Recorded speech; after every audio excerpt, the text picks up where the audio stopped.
Alléluia, alléluia. Bonjour les bien-aimés. Et soyez bénis dans le nom puissant de notre Seigneur Jésus-Christ. C'est votre servante moyen. Il faut aimer, il faut partager, il faut t'abonner. Alléluia. Que le Seigneur Jésus-Christ te bénisse. Nous allons présenter ce moment. Nous allons lui présenter ce moment. Père Tout-Puissant, Dieu de paix, Dieu d'amour, Dieu de grâce, Dieu réel. Majesté, je veux te dire merci. Merci, Roi des rois. Merci, Dieu Tout-Puissant. Merci, Dieu de gloire. Merci, Dieu des armées. Papa, je vais te rendre toute la gloire. Béni sois-tu au nom de Jésus. Amen. Alléluia. Voilà, nous allons prendre un verset qui va nous faire du bien. Voilà, nous allons prendre un verset qui va nous faire du bien. Voilà. Voilà, nous allons prendre Proverbe 10 et nous allons lire le verset 12. La haine excite des querelles, mais l'amour couvre toutes les fautes. Alléluia. Voilà, notre Dieu est merveilleux. Le Seigneur nous connaît tellement. Alléluia. Proverbe 29, verset 22 qui dit, un homme colère excite des querelles. Et un furieux commet beaucoup de péchés. Le Seigneur est vivant. Le Seigneur est tout-puissant. Le Seigneur est merveilleux. Le Seigneur est amour.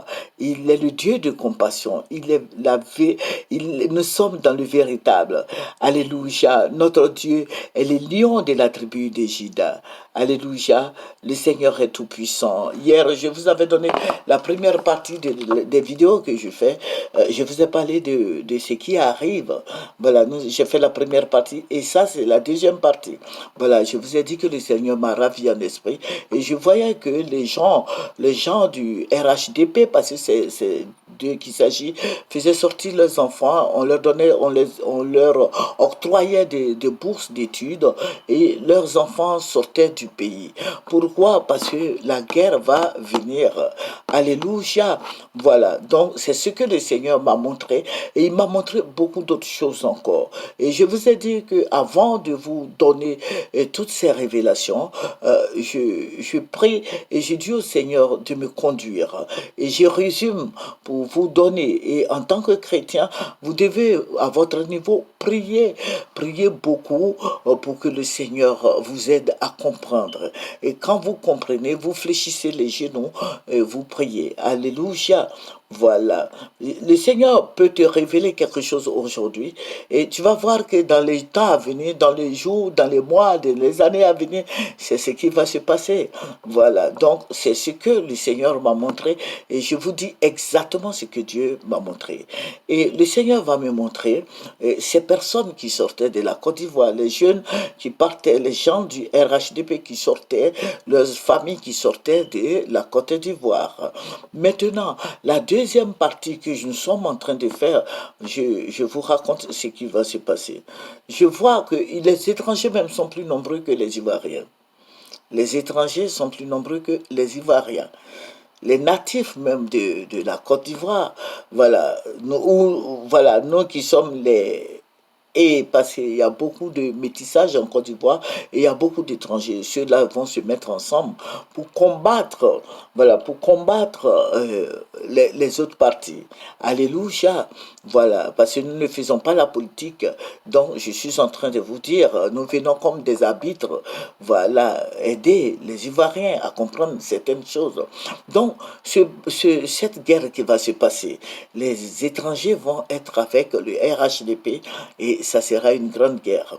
Mais je vais dire quelque chose, cette guerre-là va venir, ça va venir. Mais les Ivoiriens vont remercier le président Gbagbo parce que le parti, le PPAC du président Gbagbo va faire un travail énorme. C'est ce que le Seigneur m'a montré.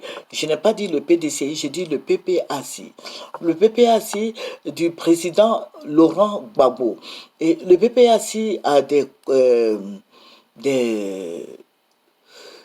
voilà, des alliés, voilà, qui sont dans la sous-région, au Bénin, partout, au Ghana, au Niger, au Burkina Faso, au Mali, en Guinée.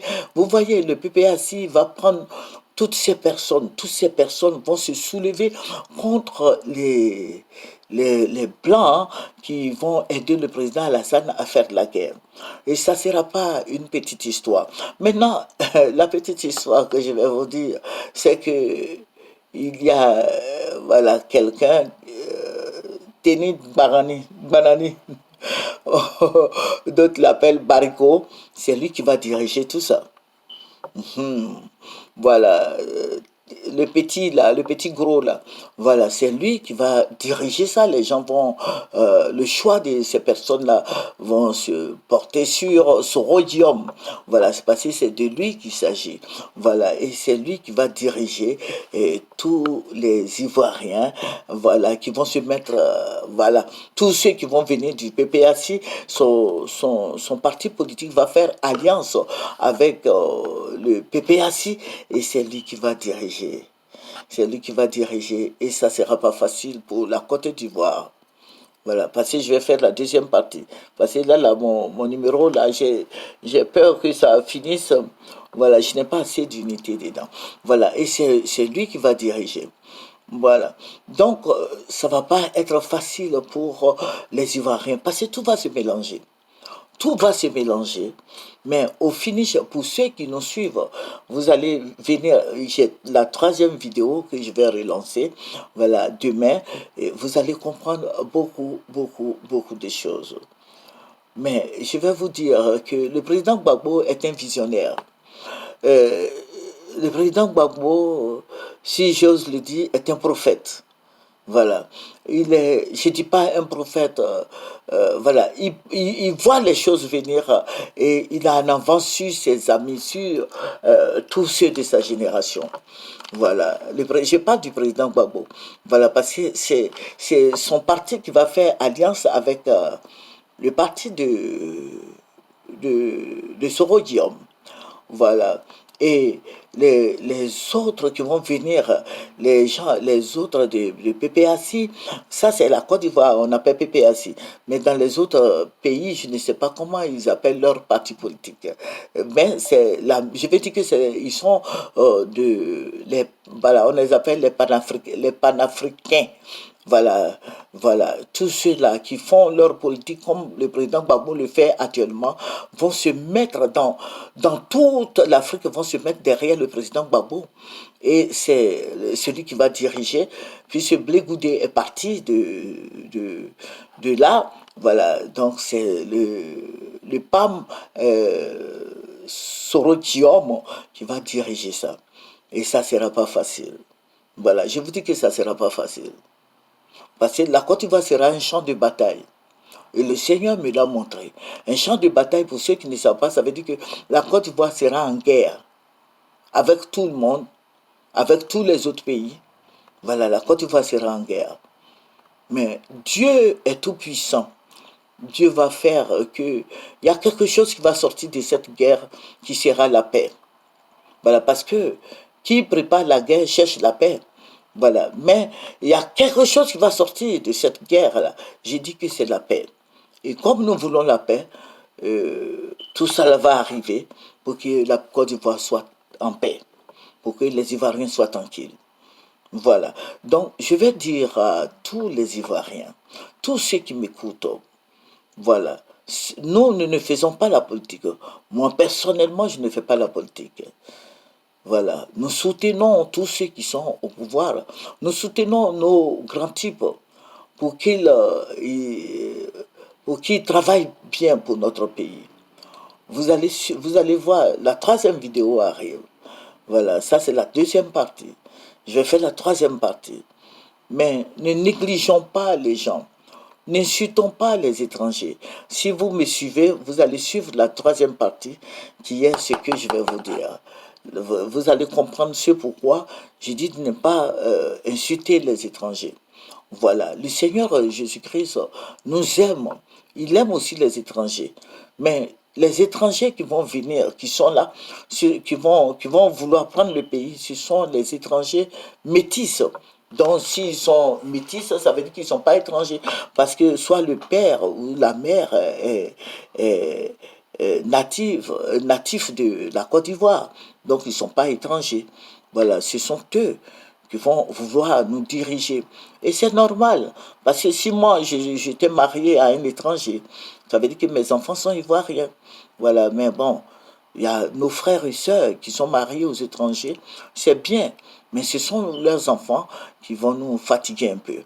Voilà, qui vont fatiguer la Côte d'Ivoire, qui vont faire pleurer les Ivoiriens. Alléluia. Voilà, donc que le nom du Seigneur soit béni. Nous sommes déjà à 10 minutes de l'enregistrement.